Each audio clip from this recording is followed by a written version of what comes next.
gentlemen, may I have your attention, please? The show starts in 10, 9, 8, 7, 6, 5, 4, 3, 2, 1, go.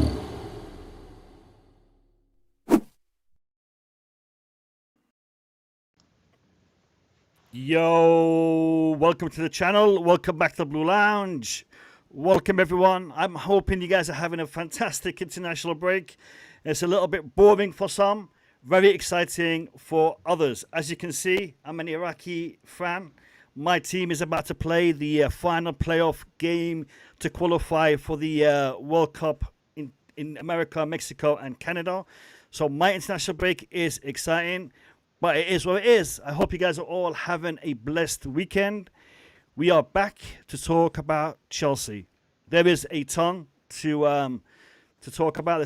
There's a lot of things that we need to discuss. But before we get into it, I want to ask everyone to smash the like button down below. Subscribe to the channel if you are new. And please hit me with a comment. Let me know what you guys are thinking about everything that we are discussing. I have with me today a debutant. His first time on the Blue Lounge. Hello and welcome to Dubes. Some of you guys might know him from TikTok. Dubes, how are you? I'm not too bad, man. Not too bad. Just yeah, cheers for having me on. Excited to talk to you lot. So yeah. Pleasure to have you on, Dubes. Pleasure to have you on. We have a returning guest. Actually, he's becoming part of the furniture now. I mean, he's been in and around the channel for a year, but he has become a more of a cornerstone to the debates that we're having. Welcome, Bobby. How are you? How you doing, my friend? I am well, Mo. Big up to the guys. Happy to be here. Big up to the chat. I am enjoying the international break. Believe it or not, because I support an English club, I actually support England. So I've been enjoying listening to Tuchel and looking at the team selections, etc. Canada's not going to win it, so might as well support Tuchel. Big up, Bobby. Welcome back. Welcome back. And one of the actual cornerstones from day dot, Max Burton. Big up to you, my friend. How are you? Hey, big up, Mo. Big up the panel. Big up everyone in the chat. Yeah, I'm good. And you know what? My heart's okay because Chelsea are not playing. Blood pressure's fine. And, so nothing to moan about. And I'm donning my shirt, Jamaica. Big up. We are in the qualifiers as well. I don't think we're going to get to the World Cup. We actually beat New Caledonia in the first qualifier, and I think we've got the Democratic Republic of Congo on Wednesday, I believe. And if we win that one, we're in the World Cup. But I can't see it happening at the moment. But stranger things have happened, so I live in hope. So we'll see what happens. Listen. It's tough getting so close. But God willing, Jamaica and Iraq will qualify for the World Cup, and we can make some great content. Big up to everyone in the chat. I was going to say I was actually there in '98 when when Jamaica qualified for the very first time in France. So I had the pleasure of going out to watch them in France as well. So that was a good moment against Croatia. So this would be your Jamaica's second time qualifying. Second time qualified, and unfortunately in that game we went 1-1. If anyone remembers, Robbie Earl from Wimbledon days, he scored the equaliser, and then we had my namesake, unfortunately, Dion Burton, missed the sitter just after half time at 1-1, and the rest is history. Davor Suker and some others scored to make it 3-1. That's going way back. Last time Iraq qualified for the World Cup was actually in Mexico in 1986. So this would be our second time as well if we make it. So you never know. We might have the gods watching over us, and we'll make it. We'll make it. Guys, today we have got a number of topics to get through, and we're gonna start off with Liam Mazinho.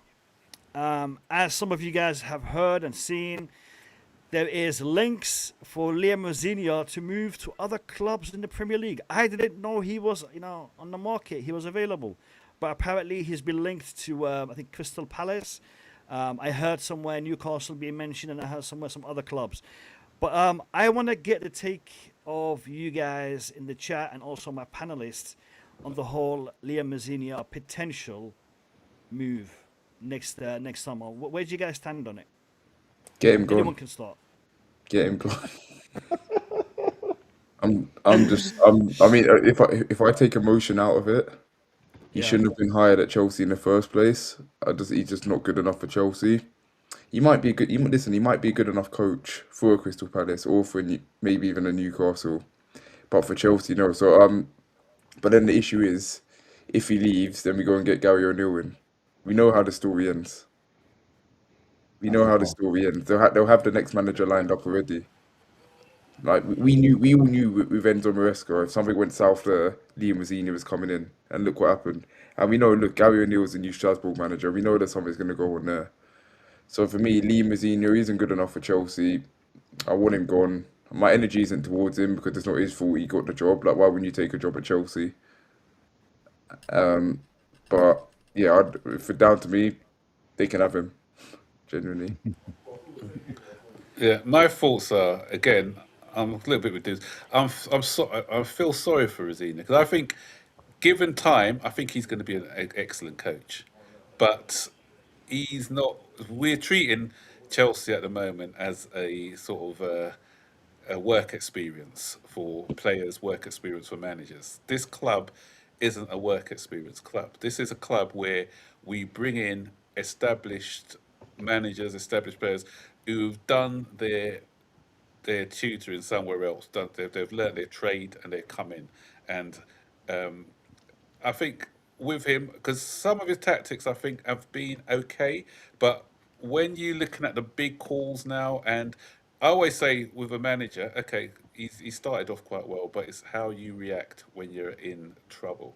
And he's gone through a bad patch, and you can see that he's just like a rabbit in headlights. You saw when they panned to him during some of the games that we've lost, the PSG games and some of the other games that we've played, Everton. He just looks a bit frightened out there, and so he just needs that little bit of experience. He's been thrown to the wolves by the ownership. When he first joined, I did say I always try to give everyone a chance. That's my motto. But I did say that my concerns were that is inexperience, and when the pressure's on at Chelsea, then it's going to be different.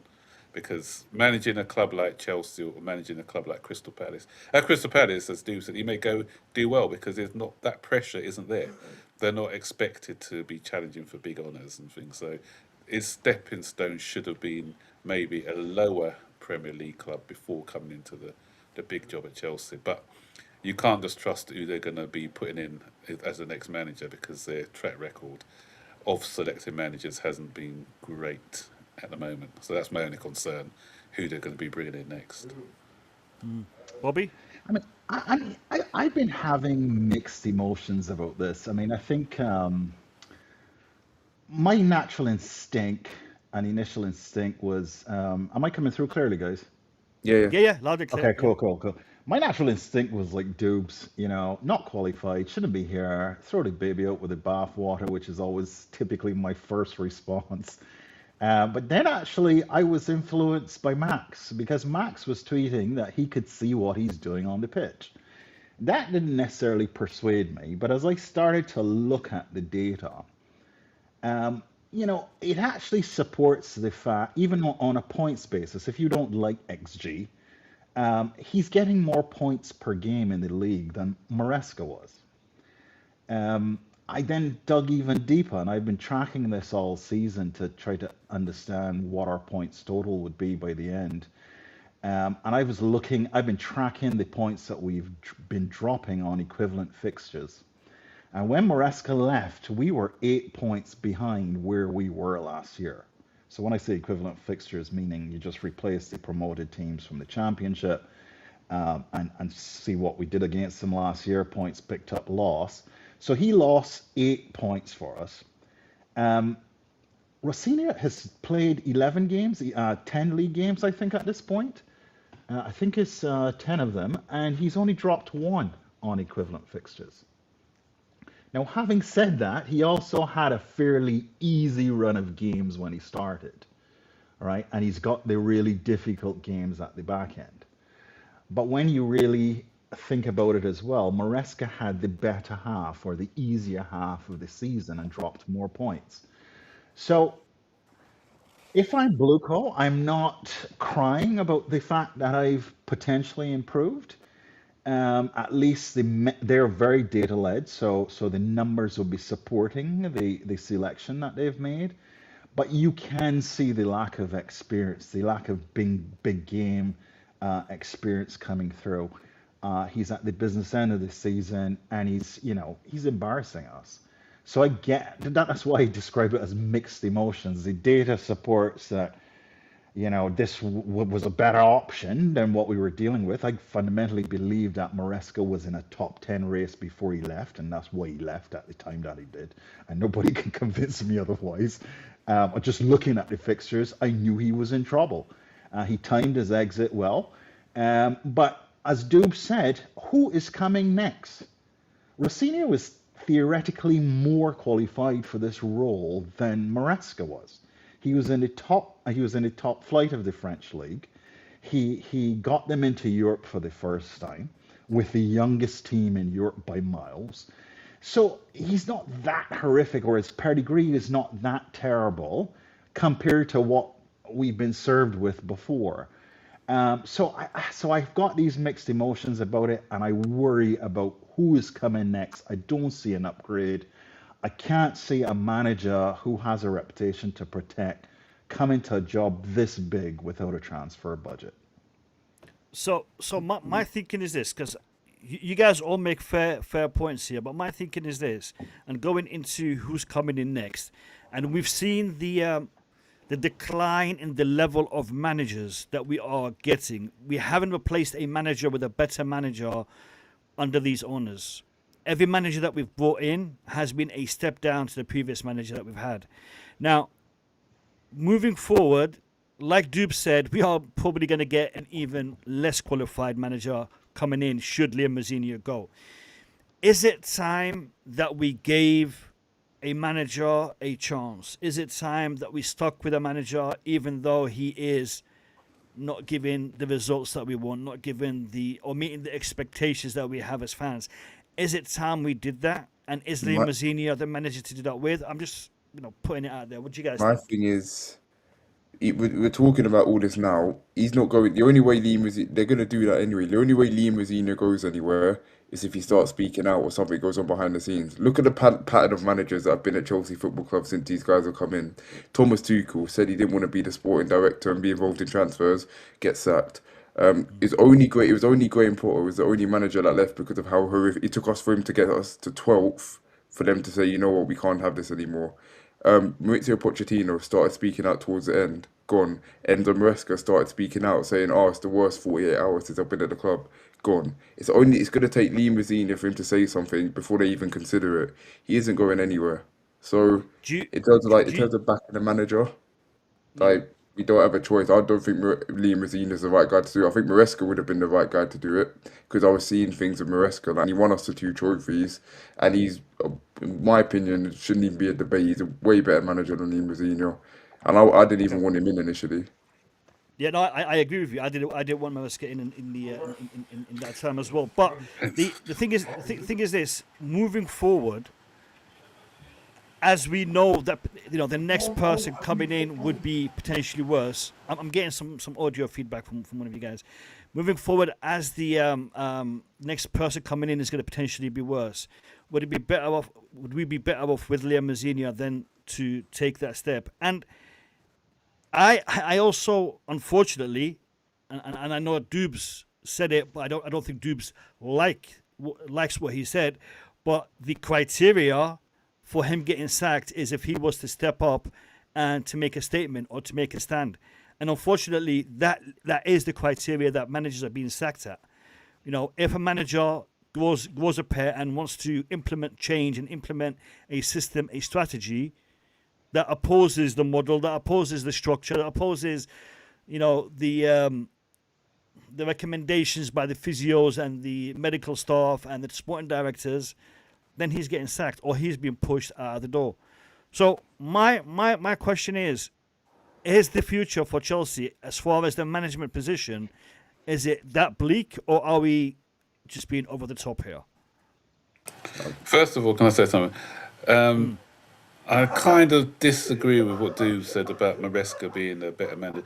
I think it's hard to say because I think a more for the two is good. Because Maresca's, against the bigger teams, I prefer to have Maresca any day because he knows how to set up against teams who come at you. But his challenge was against these low block teams. Well, I think Maresca dealt with the low blocks better until recently. I'm not sure what he's done recently, but he was dealing with the low blocks a lot better. But for me, it doesn't matter about the manager if they're going with the same philosophy as they have been, where they're not backing the managers, and that's the issue. And maybe if Maresca got the players that he wanted, then you'd have probably seen him play better, perform better against these low block sides. He was calling out for a ball playing centre back, for instance. Mazinho said that about the defence, and I think he was making a statement, not vocally, but remember that first couple of games that he played where he shifted around the defence first. I think he had about 4 different central defensive partners in one game, and that's probably crying out for, look, I've tried all these formations and they're still not good enough. And so the manager's having one and tied behind his back as well. So even if they are decent managers, we don't know, because we all know that we lack experience in the side, and we all know that a good captain is somebody who's like the manager on the pitch as well. So the manager can only lay out tactics and do certain things, but if you haven't got somebody in there in the team who can translate those tactics on the pitch to the players, or when things are not going well, that somebody there who can just drag the players up again, then we're going to be in this sort of merry-go-round all the time with managers. As I said, I don't care who it is, even if you're a top-level manager, you're not getting a song out of these players with the lack of experience and leadership that we've got in the team. So I think it's twofold: getting the right man, backing the man who you think is the right man, and it's chopping and changing doesn't do any good. So you need somebody at the helm who you're going to trust and who you're going to back. So, and that's the only way we're going to move forward. Yep. Bobby, your take? Yeah. Look, I want to, or at least I try to sometimes take the step back and look at the bigger picture of what's happening, right? I believe that Eghbali tested this fan base last year with the appointment of Maresca. It was an outrageous appointment to bring a man who almost,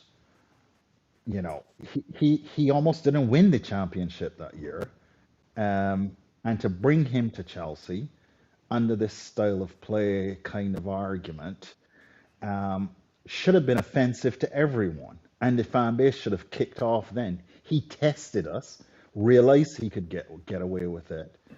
Okay, they pony around this West Ham Cup like if it's some sort of achievement, forgetting that Spurs actually declined to participate in that competition last year, and that's why the Conference League really upsets me that even Spurs wouldn't touch it. But the broader point here is that Eghbali has a vision for this club that we don't share. And if you and he's explained what his vision is. Okay, he said it publicly, and he said it when he first came. Mid-market, mid-table, stable. That is the kind of profitable business that they're trying to create. Now, for him to achieve that target, he needs to get rid of fans like us that will be crying about that and being in mid-table. Right? He needs a new fan base, and it sounds as though they're happy to attract that new fan base, go through the pain, and take us into that mid-market model where the manager is completely irrelevant.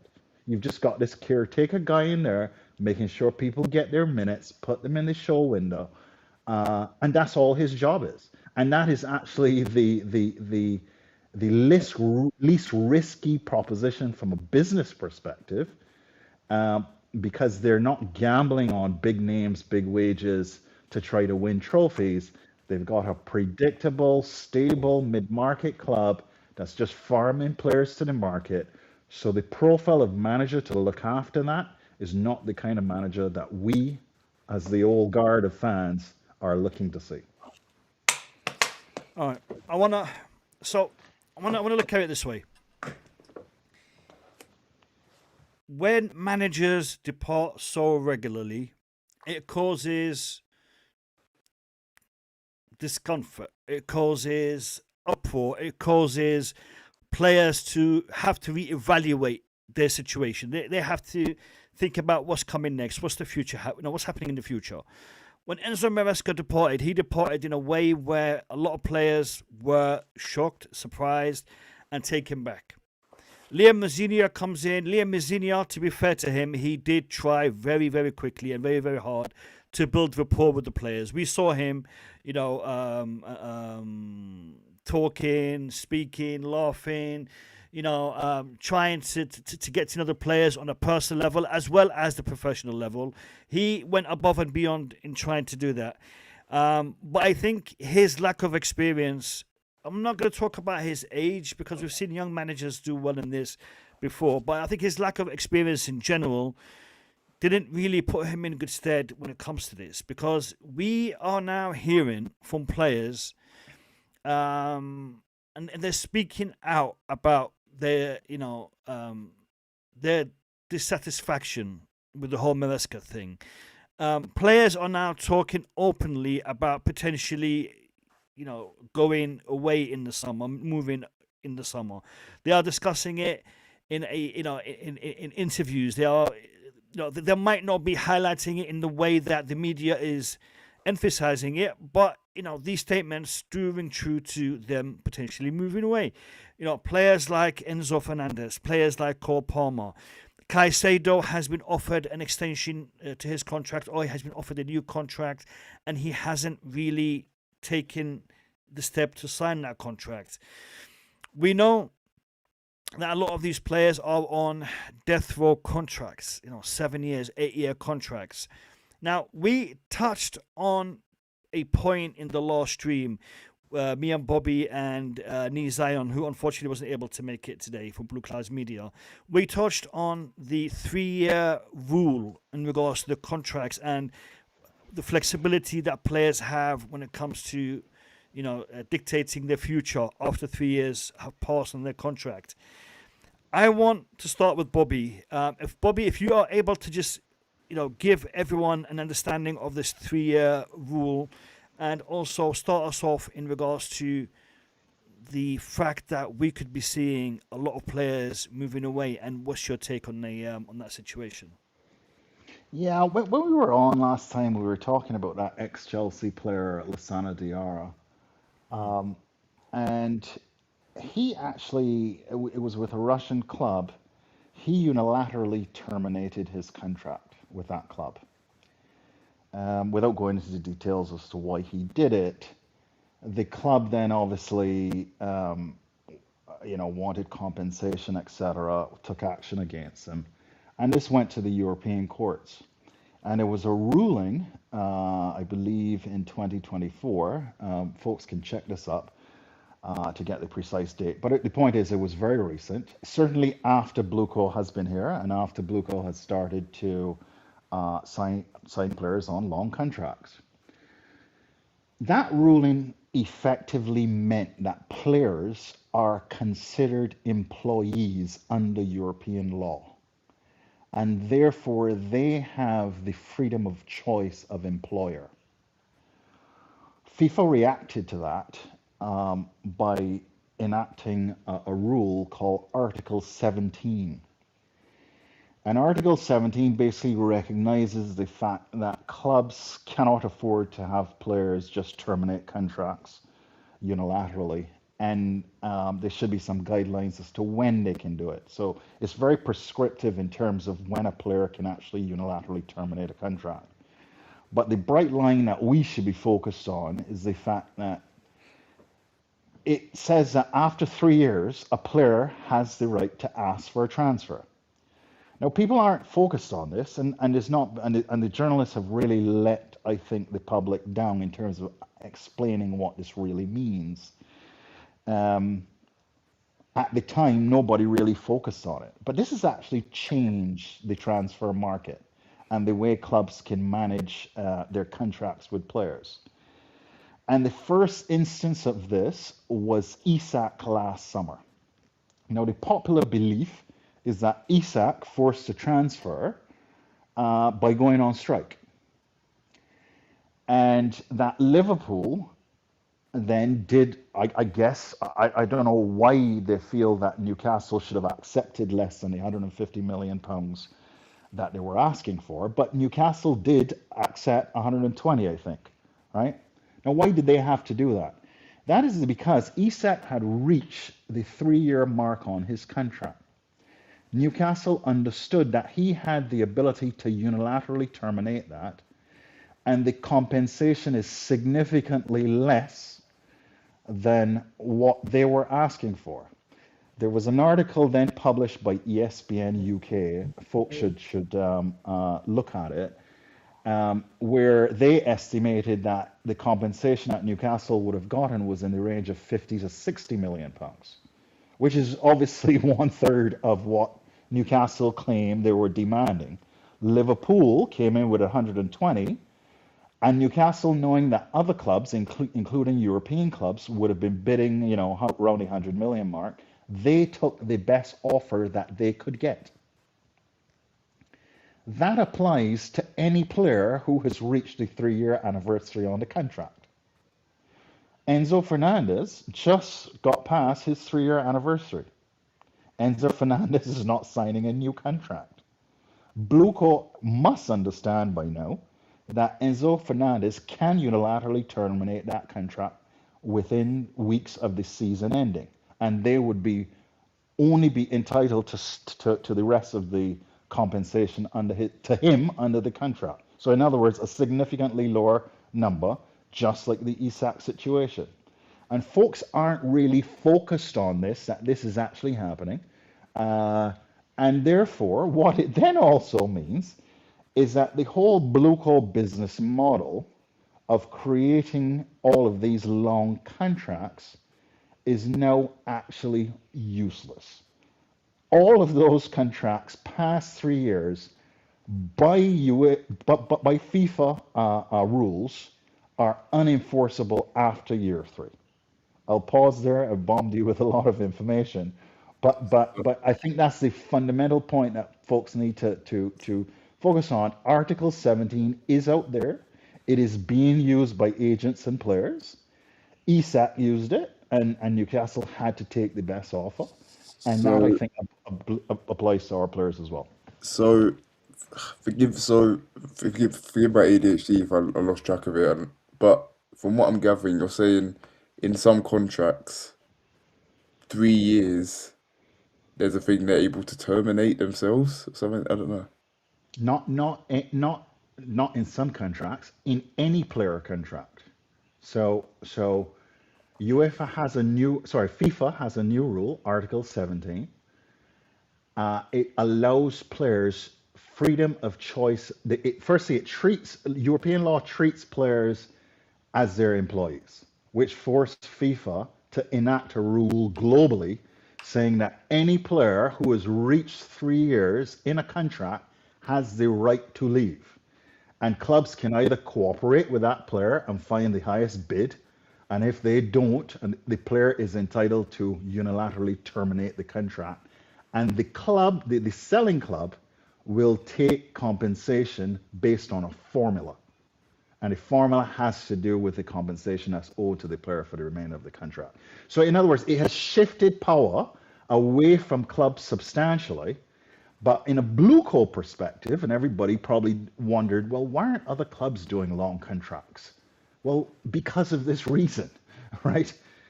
After 3 years, a player can leave. So who gives a shit if it's 9 years? If the player wants to leave after 3 years, they can. Well, that's Enzo gone then. Can I say something on this as well? Because I watched the show last week and I did some of my journalistic investigation on this as well. And I actually did see that article that you were referring to, Bob, with ESPN co.uk one. But what I'll say, there's got to be okay. There's a 3 year, got to be just cause. But what I would say, which is where it differs from the ESAC one, I don't think 50 to 60 million would be the ballpark. The reason why ESAC's one was around that much because obviously it took into account what he had left on his contract. You know how contracts work with amortization, and so with him, I think he only had 20 or 30 million left on. For, I think he was 60 million. I think Liverpool bought him for from Real Sociedad, and he had about 20 million left on the book which was to be payable. So I think the way it would be calculated is that he would have been 50 or 60 million because they look at what the book value is and what he's worth now because of he was bought when he was young and he's improved since he was at Liverpool. In the case of Enzo Fernandez now, he's still, if he was to go now, I think I saw an article the other day, because what these long-term contracts do is good and bad in that it spreads the payment over a certain period of years. It did until um, the rule was changed. They said, I don't care if you sign on a 8-year contract or a 9-year contract, you still have to pay the money within 5 years. But before that, the loophole was that Luco did exploit that loophole. So Enzo Fernandez, his contract is spread over a 7-year period, 105 million or something. So if he was to go now, Chelsea would still, it was 75 million pounds, I think, Chelsea still owe to Benfica from what they've paid for him. So if he was to break his contract, I think Chelsea's lawyers can argue 75 million plus another 15 or 20 million on top because we've developed this guy and he's a few years older. So I still think we'll be looking at 95 to 100 million ballpark. Cole Palmer is a different story because obviously Cole Palmer was 40 million and so that's a different story. I'm hearing things about 150 million for Cole Palmer, but as Bobby was saying, I think he's probably reached the 3 years as well now. So if he really wanted to terminate his contract, then you're looking at probably at 60, the same amount as Isak, I suppose, 60, 70 million. If he said no, I'm going to terminate and the compensation due would probably be 60, 70 million. Max, sorry, Bobby. Before you come in, Max, you said in the article, it said there has to be a reason, right, for them to terminate the contract. They can't just do it willy nilly. There has to be just cause for it. Did they give any example of what that just cause could be? Did they say it? Serious non-payment of salary, unjustified exclusion from training, abuse of violence, doping, or major misconduct. I suppose holding people to a longer contract may be included in that. Yeah. Go ahead, Bobby. Go ahead, Bobby. Sorry, Bobby. Yeah, I think it comes back to the original principle of the ruling, which is you have the freedom of choice because you're an employee, right? So the list that Max just read there, the player the player just has to have a reason for why they're terminating the contract. It could simply that they want to move, but the problem is that there are no precedents right now. Right? None of this has actually been tested. A player has actually not terminated yet. I think the reason why I'm not going down the road now of estimating what the compensation would be is that the article itself does not prescribe a formula. So people are theorizing what would be fair compensation. The only thing I wanted to react to what Max was saying is that we need to be careful that we don't conflate amortization with payment for transfer fees, right? So in that case with Benfica has been paid. So they've received all, or they should have received all of the cash by now. Um, Bluco has not been paying its transfer fees, by the way, so that's why I paused. But in theory, Benfica should be fully paid. What is remaining on his contract is the unamortized value of the contract. So I think he came in on a 9-year contract, so we talking about something like 11 million a year. He's been here for 3 years already. So we're talking about his amortization, unamortized balance is probably around 70 million or so. I understand the rule, Max, to be not the amount of amortization left, but the amount of wages still owed to the player under the contract. And that was the minimum amount that could be received as compensation. So I've seen reporting that talked about not the unamortized value of the contract, but the actual amount of salary that's owed to the player as a compensation benchmark. But as we said, we can talk about it. There's no precedent. It's not happened yet. Clubs are responding to the threat that the player could do this. The player has the right to do this. And I think that's what's going to govern behavior going forward. But I think I saw it somewhere in that ESPN UK one. I'll forward it if I find the exact thing, what they said about Isak on that one. But again, it's at the player's risk as well, because, for instance, it's on the proviso that say that Real Madrid come in for Enzo. Say, I'm just using this as an example, and he says, "Look, I'll terminate my contract because Chelsea are not getting. Chelsea are playing stubborn, for instance. They say no, we're sticking with the player." And then Real Madrid have got a ballpark figure that they have in mind, say 60 million, 70 million, and then they turn around and say, okay, this is how much he's worth. You've got to pay 95 million.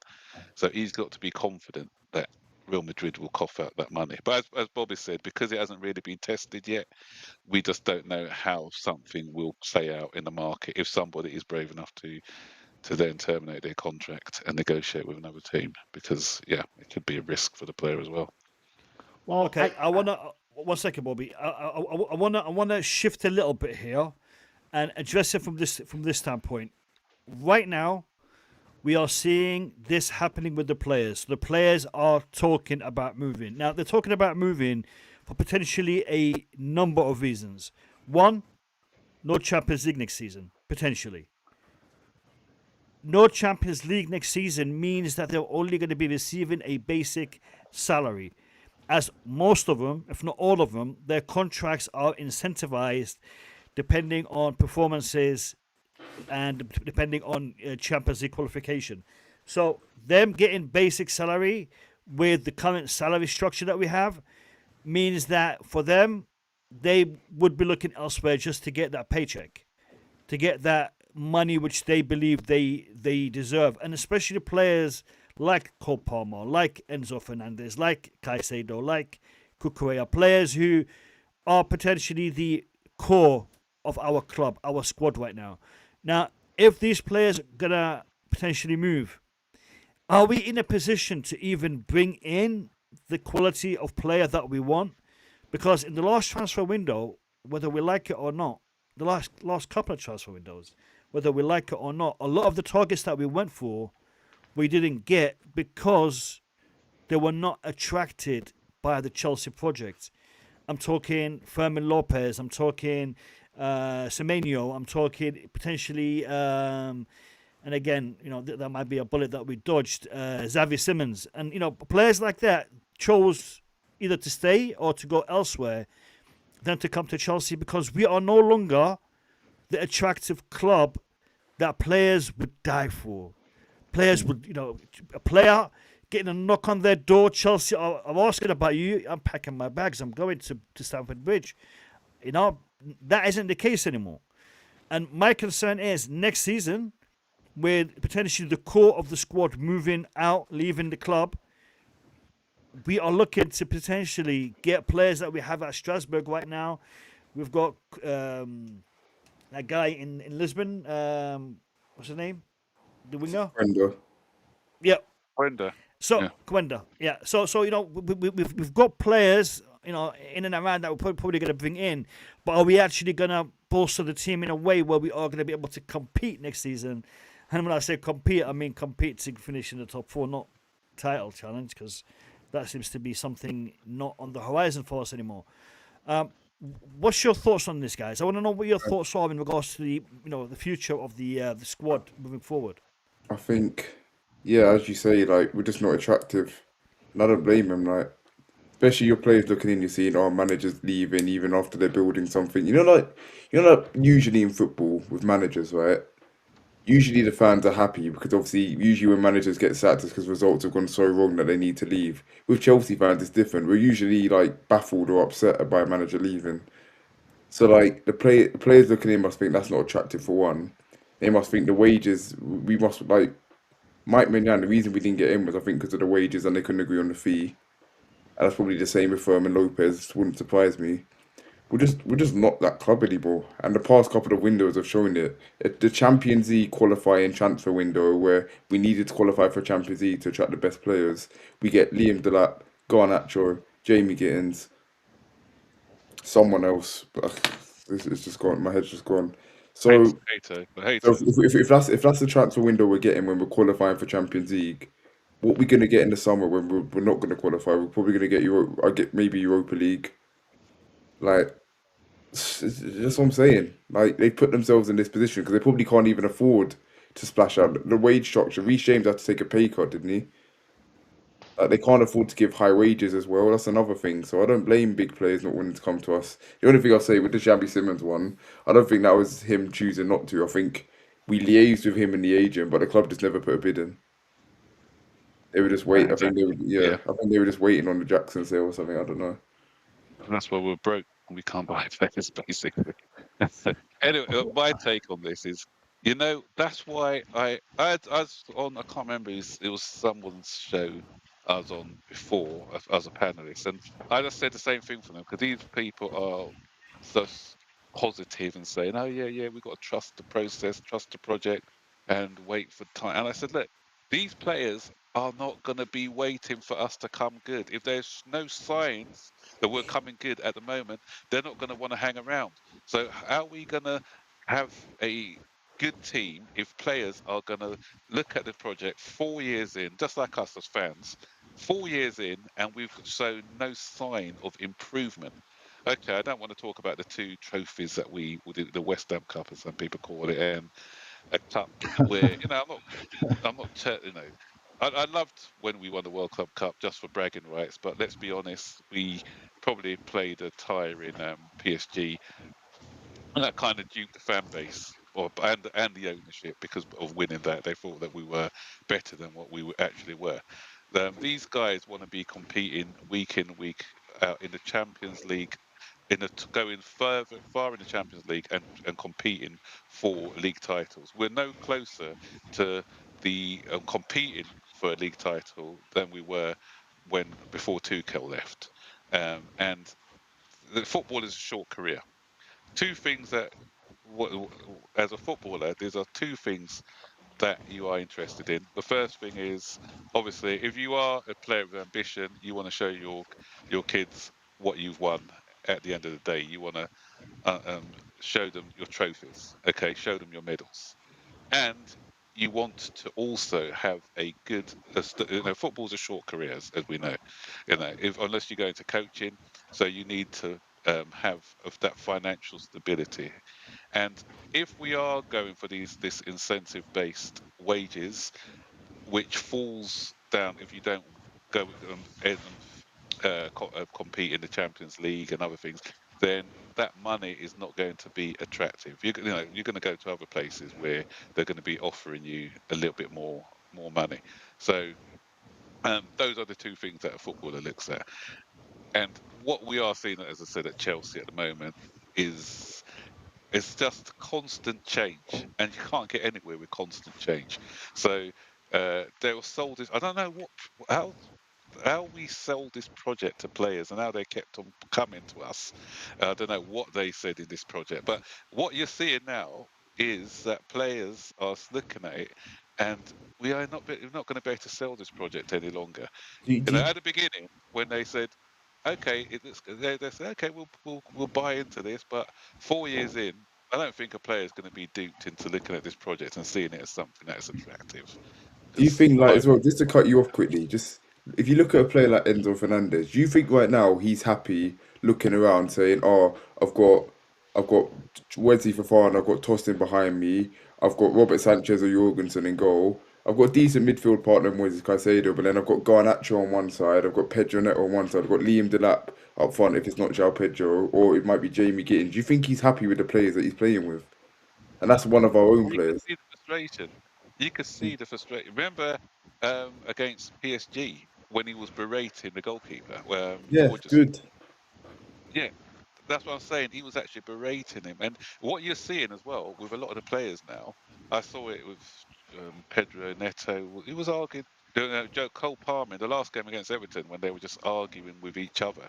So the cracks are starting to form there. You can see that some of them are not happy with the players. And if you look at Cole Palmer, as soon as Esteval came onto the pitch, you could see that synergy because he's got somebody off his level playing with him. So you can see sometimes he's frustrated. When you see that he's calling for Nicholas Jackson to come back because his quality is better than some of the players that we've replaced him with, then you know that we've got a problem there already. Yeah. So I want to tie my response to the last question as well. And Max made two comments. In the last segment, he talked about the risks that the players are taking if they were to unilaterally cancel a contract.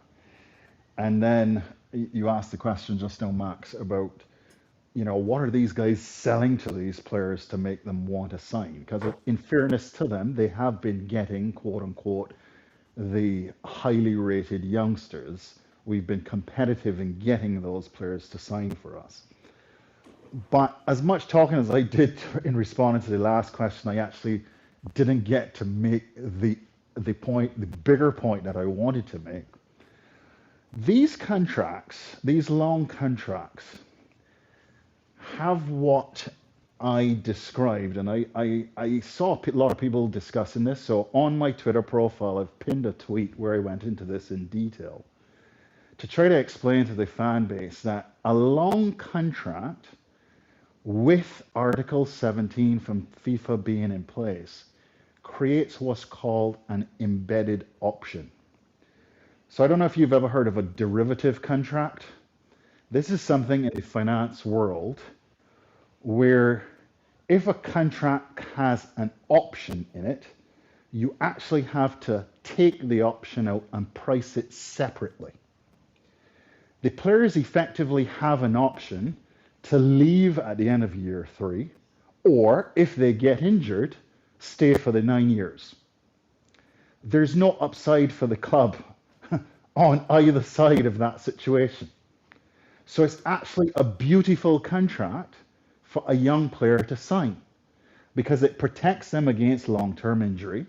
And if they do have to force a move, they can leave after year 3. I don't think Blueco anticipated this change in the rules when they put together their financial plan. I don't think that they are aware of the fact that they're writing these free options to players and they've not been properly priced because they've continued to sign players on long contracts even after Article 17. And if you get into the details of the financial modeling that they're doing, this is a massive hole in their proposition to their investors. Because when you think about the fact, what is Clear Lake's investor buying? They're buying a football club, yes, but what they're buying is a portfolio of contracts, because that's what all Chelsea is right now. A brand and a bunch of player contracts, a few hotels, a car park, and a training ground. That's what the Chelsea asset is. So they promise them that they have the bulk of those assets, 1.2 billion of assets, okay, that they took debt out to buy. And they promise their investors that these players are all locked down on long contracts and that they can protect this value because they can enforce these contracts. Well, they can't. And therefore, to tie it to this second question here in terms of attracting good players, Blue Coat contracts are beautiful things to sign. If I were a player's agent, this would be the first place I'm going, because I know that if the player doesn't succeed, the worst that could happen is that they spend 9 years in a bomb squad, right? If they do well, they can leave after year 3.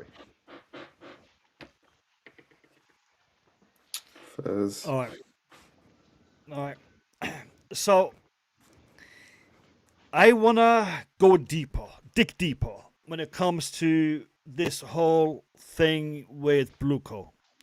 We spoke in great detail last week about the whole hierarchy of the Blueco Todd Bowley part of it, how it filters into this whole operation.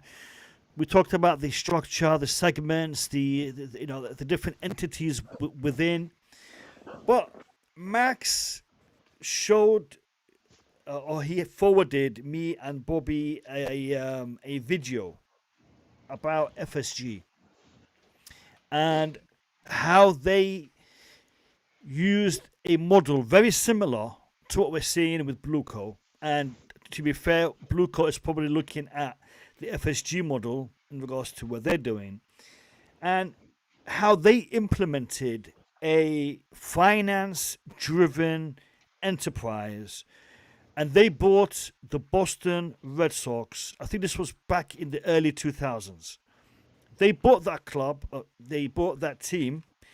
A team that had good days and bad days, but was not, top of their sports. But they invested money using a financially driven model. They actually sold some of the big players in that team to fund buying other relatively good players to come into the team. I think they sold one big name and they bought 2 or 3 players in that position. That model had a positive impact on the Boston Red Sox in the short term. They then tried to implement that model when they bought Liverpool Football Club later on in their venture, and yes, they've not been fan favorites, but they've had success. FSG has had some success in the time that they've run Liverpool Football Club. Title, Premier League title, Champions League. They've done things as FSG owners of Liverpool Football Club. It looks to me, based on what we've seen with FSG, that Blueco may be trying to implement a similar model. However,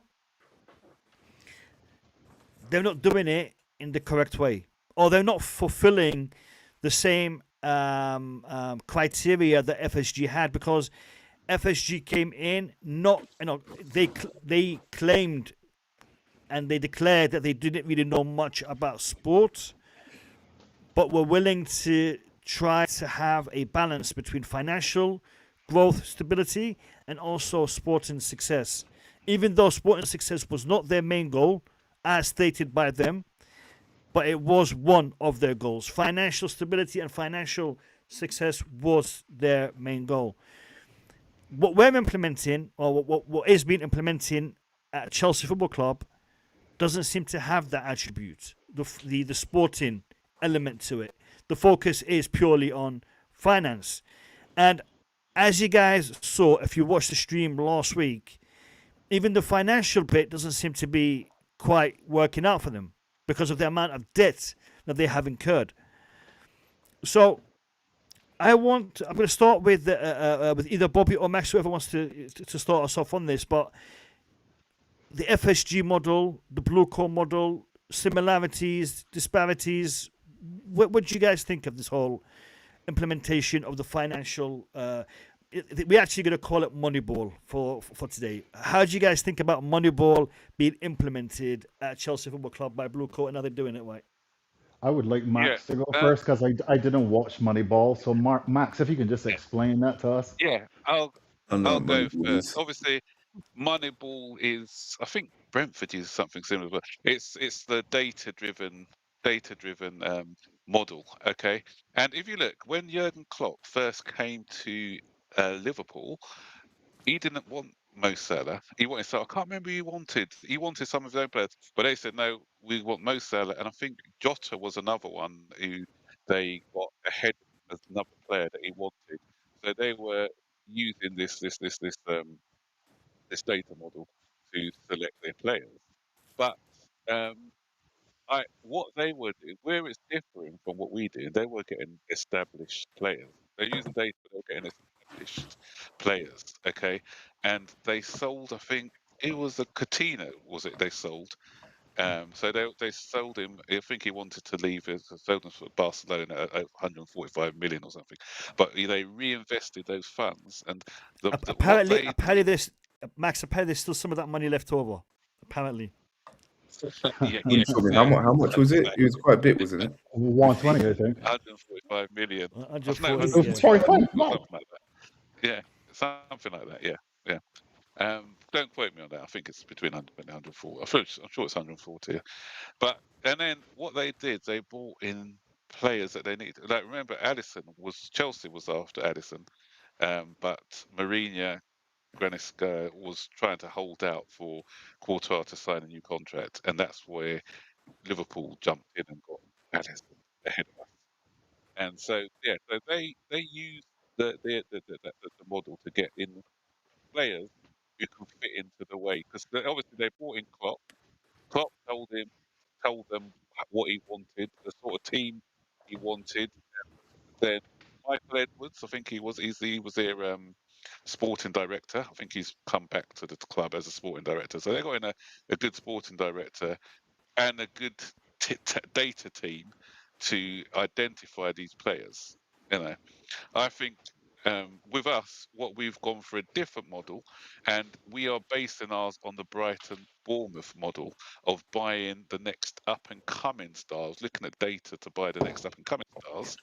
And for me, the problem with that is that at Brighton or Bournemouth, you have their expectation levels are lower than us. Their expectation is to stay in the division, be financially stable, so that they can keep Max, can you adjust your running. mic a little bit because you're breaking up a little bit, Max? Oh, okay. Where is it? Other side. There you go. Can you hear me now? Is that better? Yep. Is that better? Oh, sorry. Yeah. Yep. So with a Brighton Bournemouth model, so they'll buy players, but the difference is they'll buy them and play them in the team. Okay, so if you look at Bournemouth, for instance, Semenya is obviously they've sold him at a profit. I think they bought him from Bristol City for about 10 million or something like that, and they've sold him even with his release clause. They still made like about 50 million profit on this particular player. And they've replaced him with Reynan, the Brazilian guy. Now I'm hearing that the likes of Man City and Man U and other clubs are looking at him at for 80 million. So he's doubled his price already. Why is he an attractive proposition? It's because he's playing week in, week out. With our model now, we've got in all these players, or we bought in. I think I showed you a caption of all the players that we've bought in, Mo. Yeah. Let me put that on the screen. Hold on. Yeah, you put it on the screen as well. And that's thanks to, I think Bobby put it in. I stole this one off Bobby. He tweeted it earlier today. Reposted it. It's somebody else's. I wouldn't take credit. Yeah, it was somebody else. I think it was Reynard, someone called Reynard who did it, and Bobby reposted as visibility of it. And if you can see, it's quite a good tier list. I love the bit where he says, "What was?" I can't see your screen too good, but Gillap level is it or something? And the money Toasting that level. we've toasting level. Sorry, yeah, I love that. Yeah, toasting level one. And so he's got it as good, all right, bad, toasting level. Sorry, toasting level, Toasting and future. Toasting and Delap got their own. Yeah. And then we got some who's got potential. And our problem is because obviously when they came in, our owners saying that they admired the way that Brighton do business. 'Cause I saw something Feliciana. It was doing one of these talks with Bloomberg. They don't talk to us fans, but anything we want, they'll just have to listen to when they do their Bloomberg talks and things like that, because that gives us further insight in what their plans are for the club.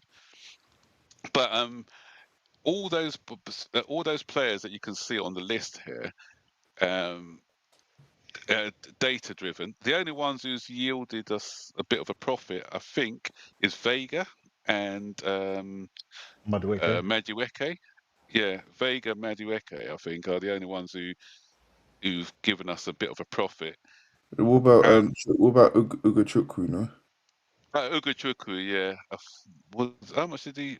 I think we I broke think even that's on him still an It actually. was definitely undisclosed less than fee. 27 million. I think that was an undisclosed fee. I think we probably just got our money back on him. Was it Yeah. 20 million we got?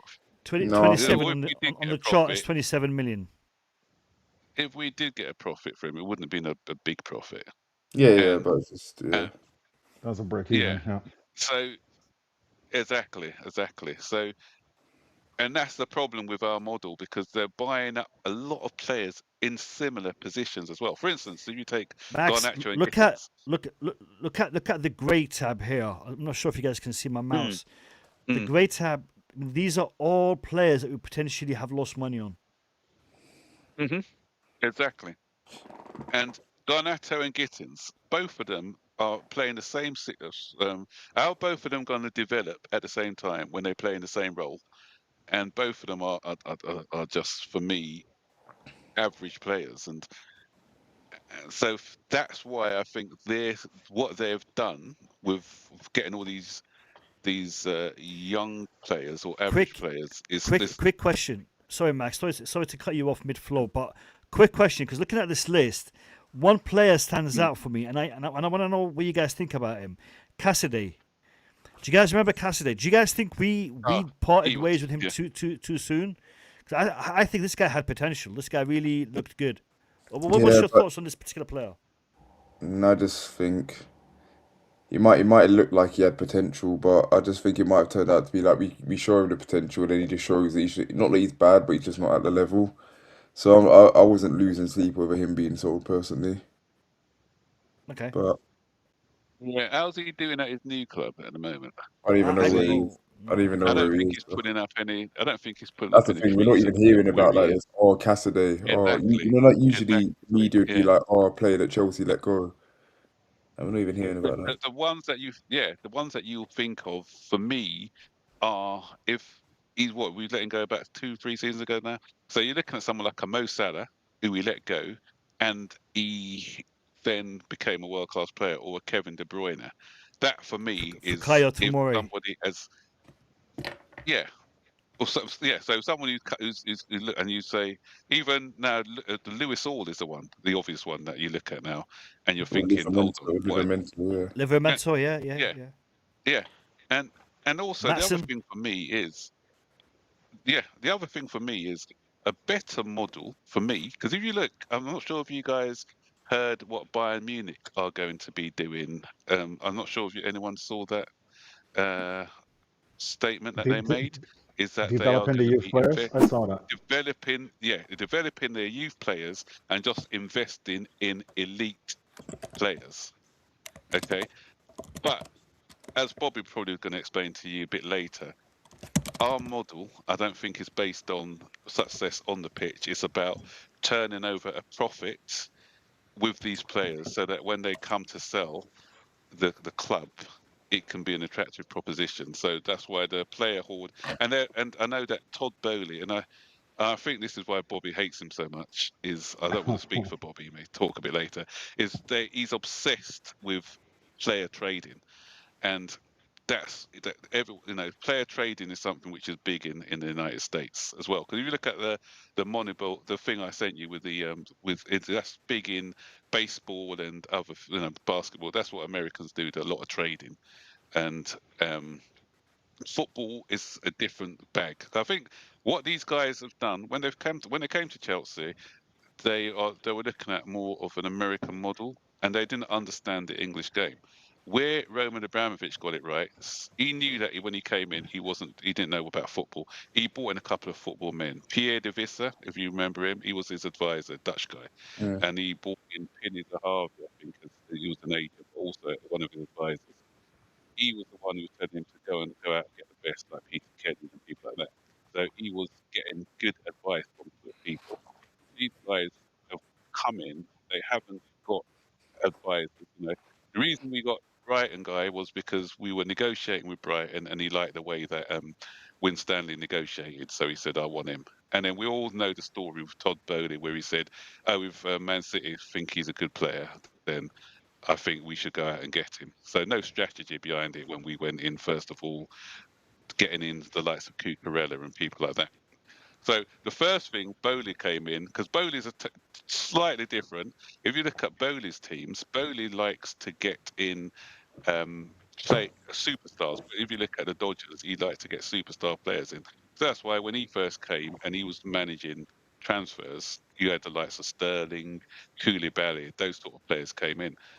Then he had to stand down because Bowley then wanted to take over.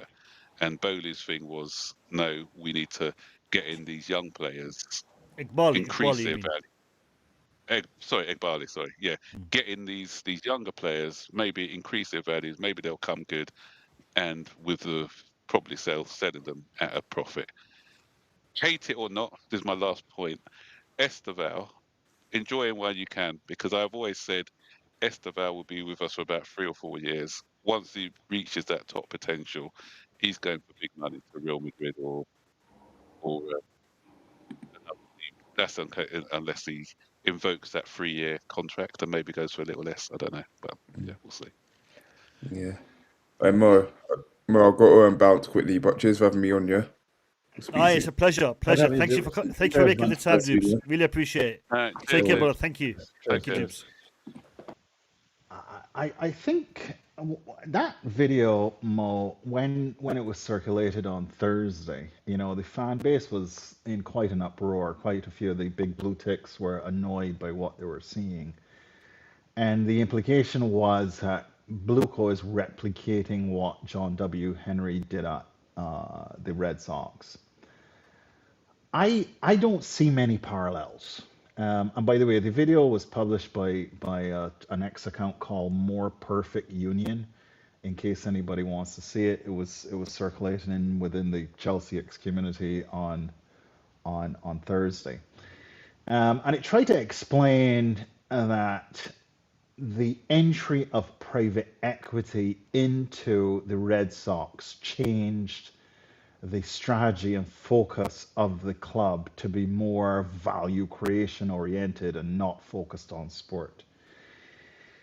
Look, I think we need, as fans, need to recognize that the world is a much smaller place now because of the internet. Football is a lot more global and therefore it's a bigger business.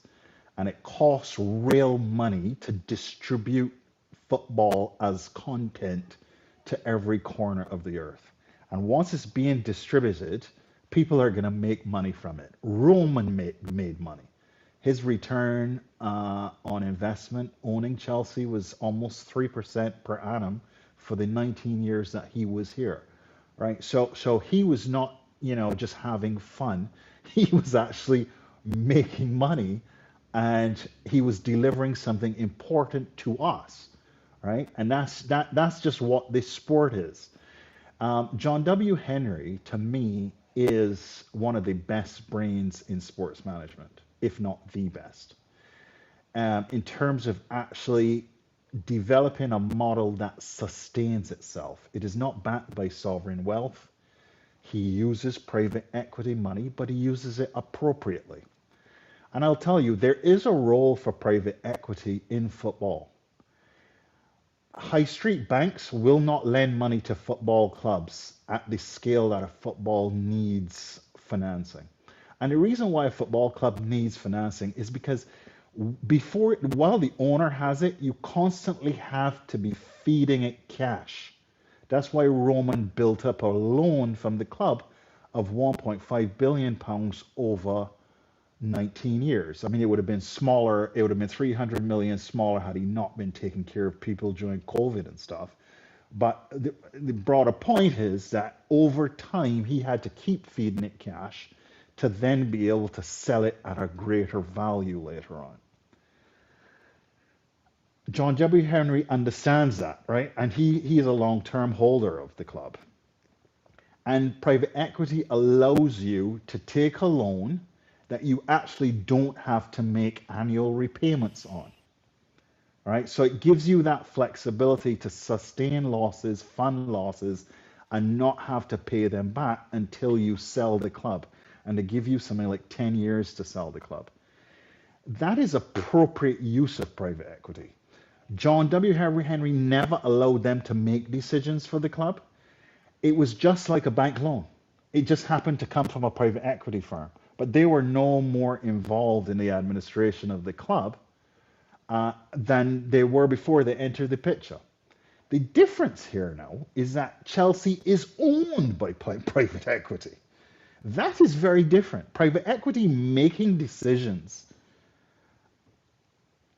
and support and giving consideration to sporting outcomes, those two things don't go together. John W. Henry is there to consider sporting outcomes, and that's why last year he spent £500 million on big name players. So to suggest that he's just doing Moneyball is not fair to the model that he's operating. He understands he has to fund losses while he owns the club, and he uses private equity lending to do that. But then he also understands that in order to grow the brand value, he needs to spend on big names and actually win trophies.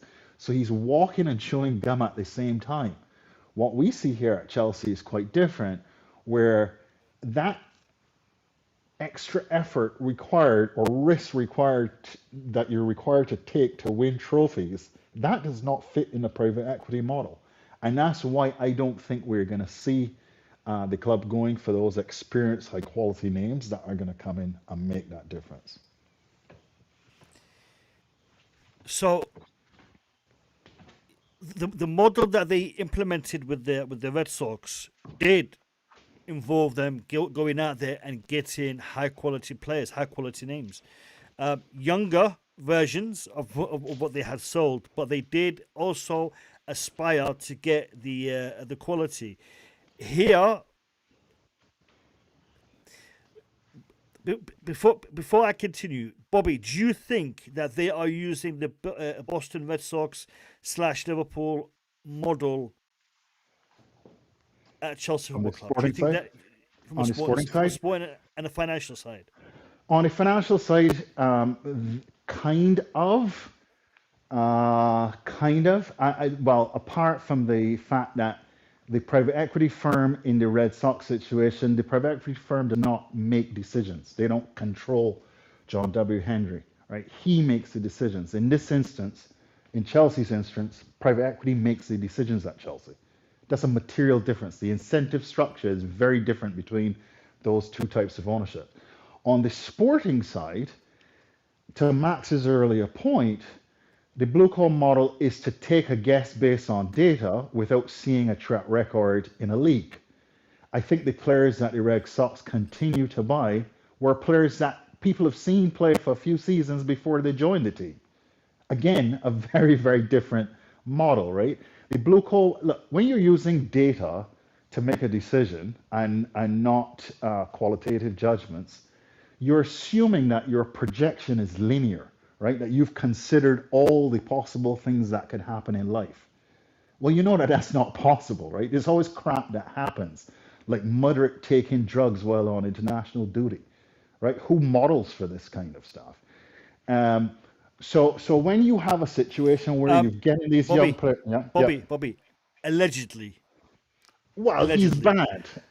But we know it's banned substances that may or may have, or he may or may have not known were entering his body. Well, sure, but I assume that if he's serving punishment, he's been found guilty. So that's the assumption. But if it's alleged and it remains alleged, it's alleged. But the bottom line is that there's less evidence less track record behind anybody that joins the Blue Coat team, either at a player level or at an administrative level, right? Everything is a guess based on data. And I don't think the Red Sox were just fielding the youngest team in the league and making assumptions that they'll all develop at the same rate together. I mean, one thing, and I forget his name, one thing that I think took the Boston Red Sox fans by shock was them selling one of their senior players, a in just to put it into context, it's like FSG came in and the first player they sold was Eden Hazard from the Chelsea squad. Okay, but then they replace an Eden Hazard X, an Eden Hazard S player with two younger versions of an Eden Hazard player who can come in and fulfill that role because Eden Hazard was getting older and was unable to perform. So what I liked about the way they implemented their sporting agenda was they did replace players with top quality players, and they actually went on to win a number of titles because of the way they handled their sporting elements of the deal or of the model. The thing is with Blueco, if they are looking to implement a financially or a data-driven model, fine. I don't have an issue with it if you are also going to replicate the same model that was implemented at the Boston Red Sox, because they focused on sporting success as well, because they knew they had a problem with the fan base and they wanted to win over the fan base, and they knew the only way they were going to win over the fan base is by achieving sporting success, which they did. And that is also the FSG way right now in Liverpool, because yes, they are data driven, but they are also looking at the sporting achievement side of the venture, and they are attempting to implement certain aspects to continue and succeed on the pitch. Blueco is negligibly neglecting. Sorry, my when you stream for over an hour, you start to fumble your words. Blueco is neglecting the sporting aspect of the whole venture, and they're focusing only on the data / financial attributes of it. And as we showed last week, yes, they're doing that, but they're also building up a bunch of loans. Yes, they may not have to pay those loans off right now, and they may never even have to pay those loans off if they are embedded in the sale of the club when they do eventually decide to sell. That loan can be covered by whoever comes in to buy the club. But financially, that loan, that money does need to be paid either by these owners or by the next owners. Therefore, it has been incurred by the club. Therefore, financially, they are not sound. And this is the issue. This is why me as a Chelsea fan / accountant soon to be, this is not something that is filling me with a lot of confidence, both in regards to my club and the future stability of my club and the team and the success on the pitch. Now, my question is this, and I'd like to take both points from Bobby and from Max on this, and also you guys in the chat. We have got protests coming up in 20 days. Yeah, on the 18th, which is 20 days from today. We have got protests that are going to take place. These protests have been organized. And by the way, I did reach out to the ultras, Bobby. I did reach out. I got a couple of responses, but in regards to Man United guys, yeah. In regards to potential next steps, I'm waiting to hear back. But they have acknowledged receipt of my message, and they'll probably let me know soon. But we need the numbers. We need the numbers. Yeah. So in regards to that protest, Strasbourg, Chelsea fans, and potentially Manchester United fans will also be, joining forces, Football United, against owners, and against, specifically for Chelsea, against Bluco and Strasbourg. So, do you guys think there is room, there is an ability for these guys to, acknowledge what the position of the fans and address it, do something about it, or is this, like I use this expression, like farting in the wind? I don't know. I mean, what do you guys think? Is there something tangible that could come out of this? Let me know what you guys think. Yeah. So me, in hindsight, if we had a crystal ball, the time to protest was before they even became owners of the club. And I think a lot of it was because we didn't have that knowledge. It's a pity we didn't have the Bobbies and other people as well who could tell us what these people were about. I didn't know anything about. I knew more about Todd Bowley and what he did with the Dodgers, so I was more okay. I like what he's doing with the Dodgers. I didn't know too much about Barley and this Feliciano guy, and I didn't know anything about Clear Lake. Maybe I should have done a bit more investigation into Clear Lake Max, as a. your mic, yeah, go on. Yeah, can you hear? Yep. Yeah, Yep. maybe if I'd known it, done it more research, and I think that's where the British press should have done a bit more as well, where they dug deep into what this Clear Lake is about and whether this was the right fit for Chelsea. Because I know when we already were kind of instrumental in stopping one bid with the Ricketts, because that's more something that's more emotive, because it's something to do with race and so there were protests about them from the beginning. So the optics wouldn't have been great if they were selected. So these guys, as I said, I didn't know a lot about them, but uh, protests can help. But we've seen already there are protests within the ground and everything else, and they're still um, they are still adamant that they're going to continue with this approach. I've seen some of the PR that's come out recently, and they are still trying to gaslight us and saying they believe this is the best approach. And they have said, "Oh, we realise that in some, we've made some mistakes, like everyone does, but some of their mistakes have been catastrophic." That word. I'm getting real disease now. Catastrophic. Yeah. Some of their mistakes. It hasn't just been a mistake here and there. There's been a lot of errors in the way that they've actually um, gone about their business.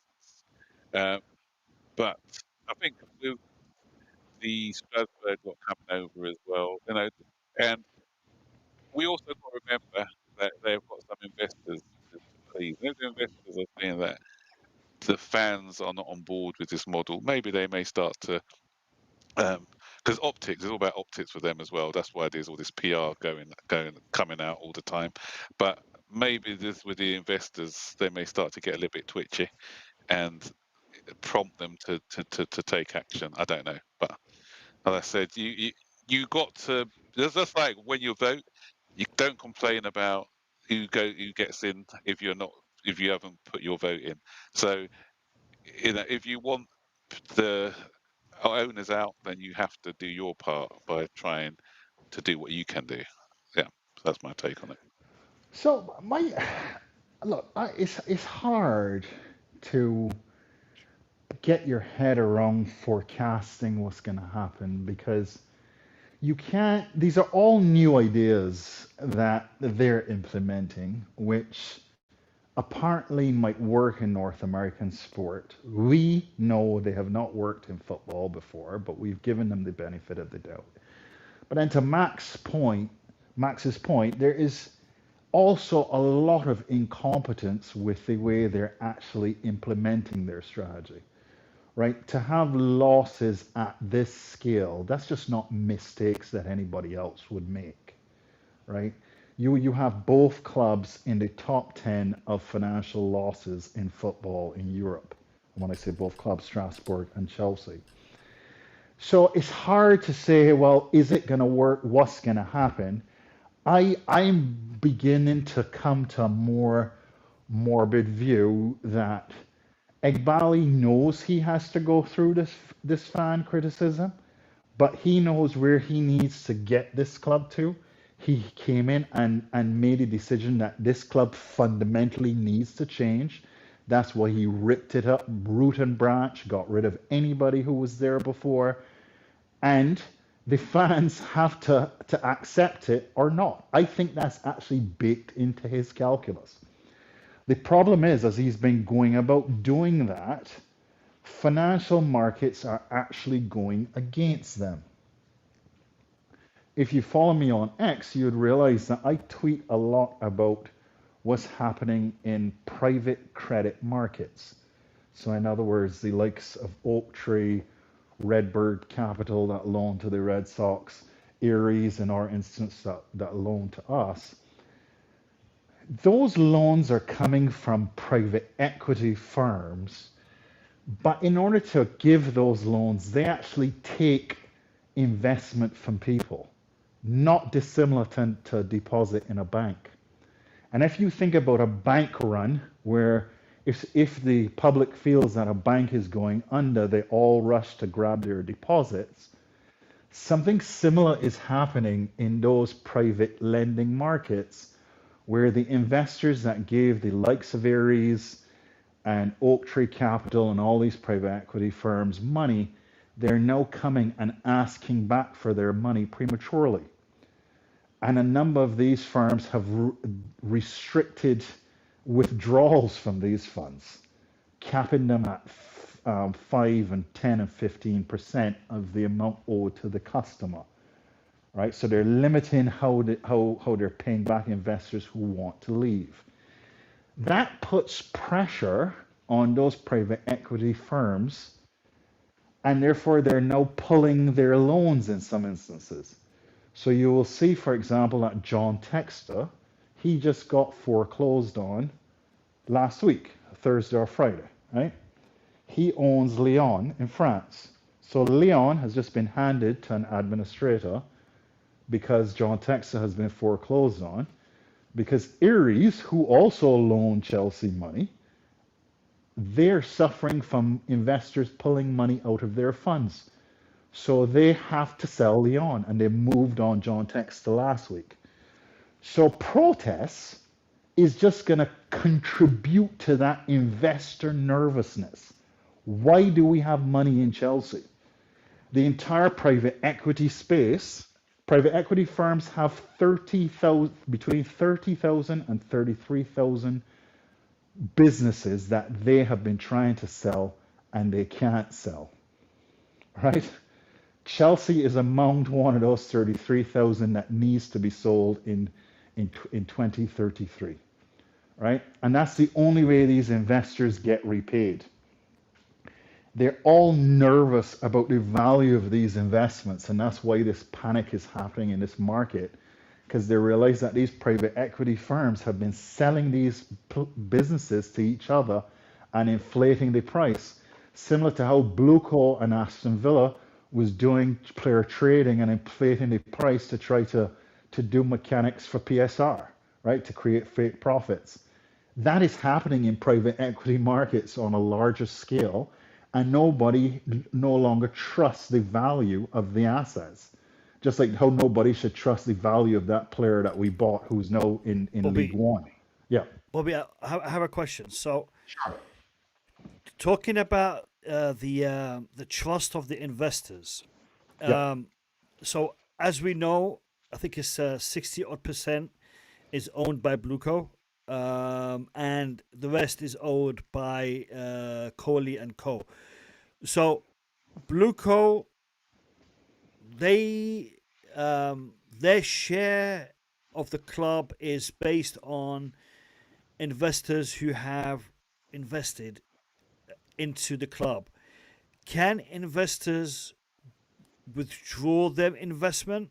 I mean, if they withdraw their investment, are they withdrawing it from Blueco, or are they withdrawing it from the club? And if they were to do that, could we then see a shift in the share that Blueco has in regards to how much they own?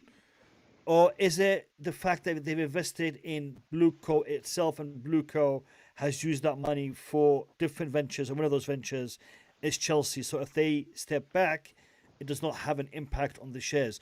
I wanted to just explain that, in layman terms, um, how investors withdrawing could impact Blueco.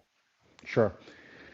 So Clearlake owns a company called Blues Investments, which has about 63% in 22 Holdco, which is the top holding company that owns the group of Chelsea and Strasbourg and the Chelsea women's team, hotels, etc.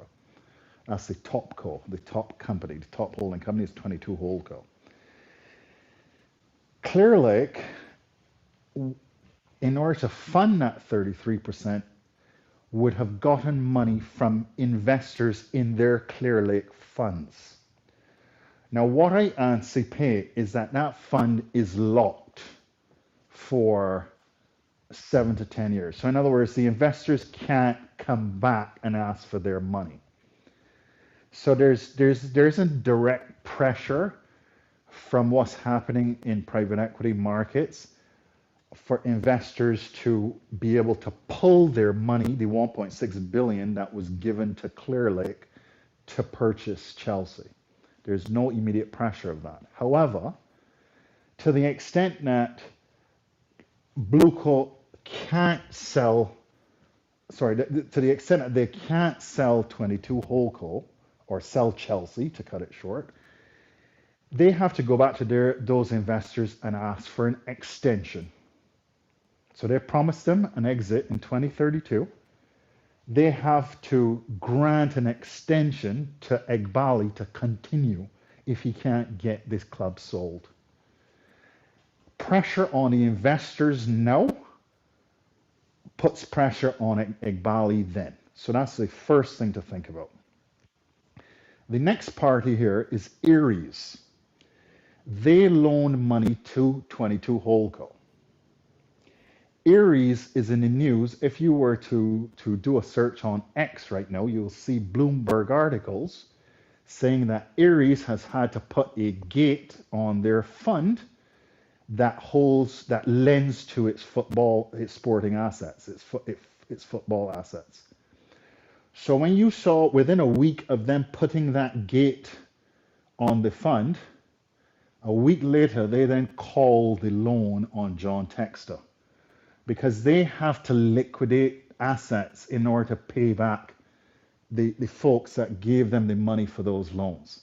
So I think you have to make a distinction between what Ares did and how they financed their loans and what Clearlake did. I believe Clearlake's investors are locked in for the 10 years, but by year 10, they have to approve staying in if the club can't be sold. So there's an opportunity to put pressure on the investors of both Ares and Clearlake by conducting a robust protest. And the other part, actually, before you come back in, the other thing that we need to think about here is that Chelsea has been bleeding £200 million per annum for the last 3 years, and I expect the same for this year, which means that at that current run rate, they now need to fund another 1.2 billion of losses between now and 2032. 6 years by 200 million, right? Where does that money come from? I don't think the plan was for it to all come from flipping players. I think they expected to go back to these very same investors to ask for money to fund these losses. Sponsorship. So, sorry? Sponsorship, it's something that's been lacking. Well, it's not even, it's bigger than that, right? The church sponsor is only worth about 50, 60 million pounds. They need somebody to come in and supply 200 million pounds per year, right? So that's a much bigger scale of financing that's going to be required. Roman funded it out of his pockets, right? A football club always loses money. These guys should have been planning for the fact that that they will be making losses. And I think they expected to be able to go and borrow more money to fund those losses until they could sell. Pressure on that investor community cuts off that additional funding, basically strangles off their liquidity and forces them to do something. So there are three reasons there. I know it's a complex topic, but pressure on Clear Lake investors, pressure on Erie's investors, and the third piece is pressure on new investors that they will require to get money from going forward. Max, you have anything to add?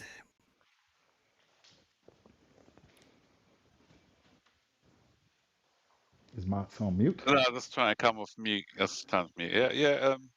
I think Bobby's covered it quite comprehensively, actually, on this point. Yeah. Um, I mean, yeah. I I don't. I'm getting some feedback. I think it might be from Bobby. Sorry, yep. I was just pouring Yep. a beverage. Going alcohol free. Don't worry. I know I'm on a halal channel. I mean, I'm just curious in this situation. I mean, I wanna address the future. I want to address the future, and let's say the protests don't have the impact that we want them to have, which is, these guys selling, moving away, and getting, and we get someone hopefully better. Let's say these guys stay, for the duration of the 10, was it 6 years left, 7 years left. Are they able to sustain this type of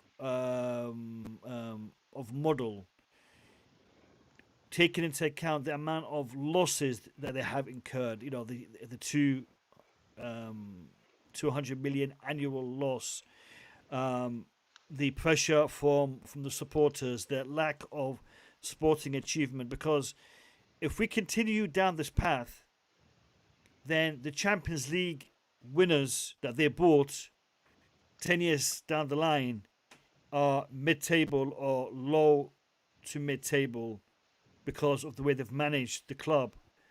It's not going to be as lucrative of a sale as a Champions League winners which they bought.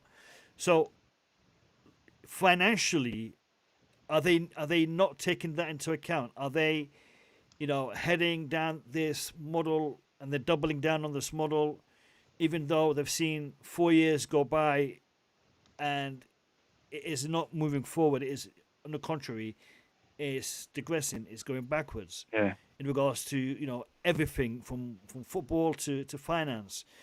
I mean, when you take on a project, yes, you give yourself milestones, and the milestones that they must have put in can't be 4 years down the line we are in this position. 4 years down the line, we have to be in a better position. And the reason why I mentioned the sponsor is because the sponsorship is been a problem for these guys for a few seasons now.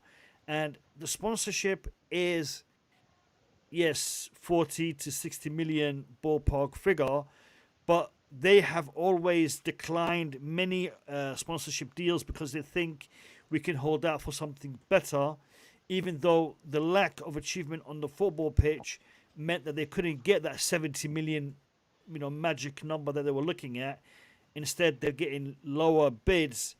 And from what I've gathered, even this sponsorship deal with this AI company is partly endorsed or partly backed or partly even owned by Blueco or Clear Lake, whichever side of it it is. But they seem to have links to this company. So even that sponsorship deal, is it really that lucrative? Is it really that financially rewarding for us?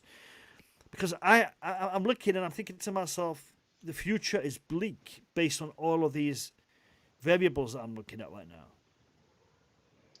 Yeah, sorry, I kind of remember what I was going to say actually when Bobby was talking. I think Did I just wake you up with that statement? You give yeah. Ding ding. Yeah, I think they've come in and totally underestimated the enormity of the job, because I remember when Todd Bowley, because obviously when they're coming in, I was listening a lot to what Todd Bowley was having to say, and he was one of the things he said is that football is a very undervalued market, and he said there are financial gains to be made, and we are not in football. We're not making the most of this sport. So he's come in and probably thinking, yeah, he can have all these commercial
maybe we leave that for next week, because that's another area, but it's too long. The show's been going for quite a while now, so that's a whole show in itself. Yeah. So I think with the stadium issues as well, um, they haven't invested all that money which was given. I think Bob, you mentioned it last week, or I might have seen you tweet it or something, One where point seven billion.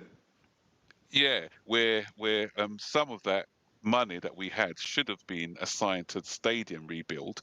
They've wasted it on those average players, which you saw in the caption before. Had they started something with the stadium rebuild, then again that's that money down the drain. Where are they going to find that money from for the stadium rebuild when they've practically got no money left? So it's the whole thing for me is just a financial mess at the moment. And the only thing is, as Bobby I think mentioned before, is Aries to call back on their loan, and then they take over the club and maybe hand it over to somebody else. But I just don't see, and these guys are probably not going to sell. But if they get the club taken away, that's probably going to be the best interest for all parties.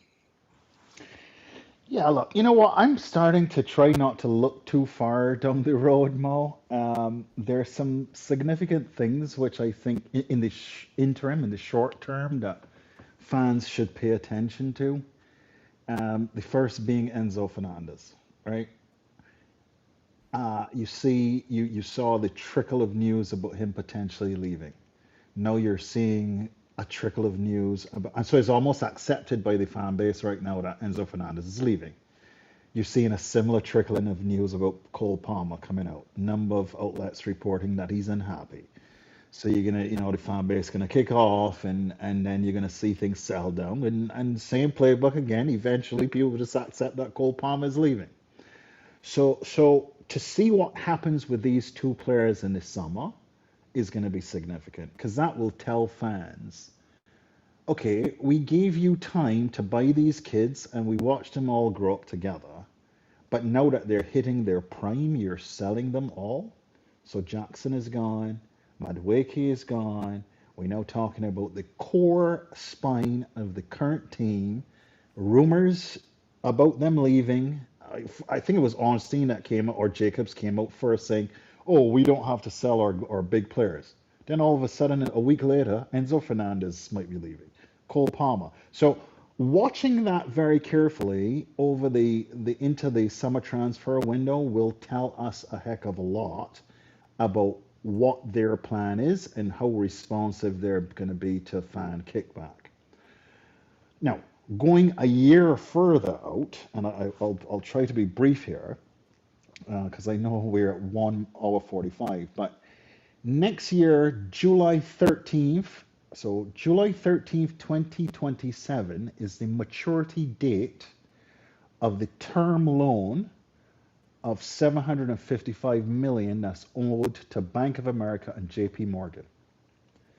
JP Morgan 2 weeks ago have announced that they have fundamentally changed their underwriting standards, meaning they have tightened their lending criteria to private equity firms because they do not trust the value of the collateral that has been put forward. Come July next year, what is going to be JP Morgan's view on that loan? They have the right at that point in time to ask for that $755 million back.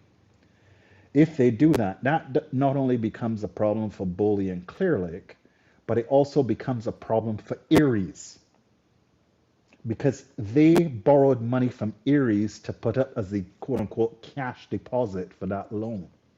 Okay, so it's just like if you're doing a mortgage, the bank requires you to put down 20% cash deposit. Same concept.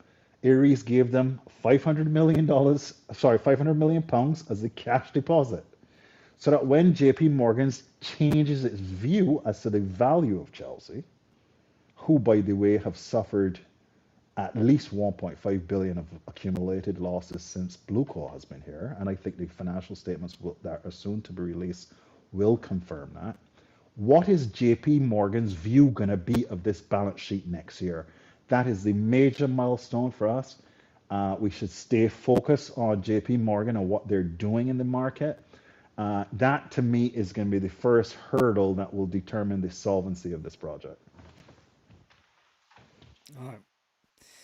Guys, we have been live for 1 hour, 47.5 minutes. Not done a stream this long for ages. I mean, me and Max, back in the day, we used to stream for 3-4 hours, But now, that's when we were younger. That's when we were younger. With Boogeyman. Big up to Boogeyman. Hey, Boogeyman, if you're watching Boogeyman, check your WhatsApp. Boogeyman, check your WhatsApp, man. But listen, guys, honestly, a big thank you to Dubes, to Max, to Bobby, to all of you guys in the chat. It has been a fantastic stream, and we will be back next. Actually, hold on. There might not be a stream next weekend. I may not be there next week. It's bank holiday, yeah. Bank holiday weekend, yeah. So family comes first. Family stuff.